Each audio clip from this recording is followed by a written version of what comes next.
على خط العرض 30، واقفة السويس تبص على سينا شمال ويمين. الايدين مسنودين على اعتاق الجبل ومفرودين، والعينين شعلتين منورين شط الخليج وسهرانين، ومسهرين سفن القناة والبنبوطية والصيادين. قلبها الاخضر جناين فرحتين مع برتقان، والعنب ضليلة ماشية على الطرق وعلى البيبان. الخضرة نور على ارضها، فدان ورا فدان يحكي حكاية المكان من زمان الفراعنة لهذا الزمان. انسانها قاتل في الحروب وفي السلام انسان.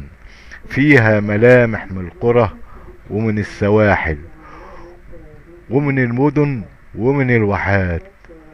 نجوم على الارض سايرة مجموعات في مجموعات، تكسب القرش من العرق، والبنات اجدع بنات تبتسم للي يحبها ويجيب لها احلى الحاجات. هي مصر في صبرها وفي الكلام وفي السكات. حبوها قد ما تقدروا وفكروا ازاي تسير. ابنوا اللي باقي طوبة طوبة وزرعوا وهتلاقوا خير، من مواني ومن مصانع بس شغالة بضمير، وكل واحد منكم يبقى لها سفير. وان حد فيكم سبها هنفكره بطابور الإعاشة ومعسكر التهجير، معسكر التهجير.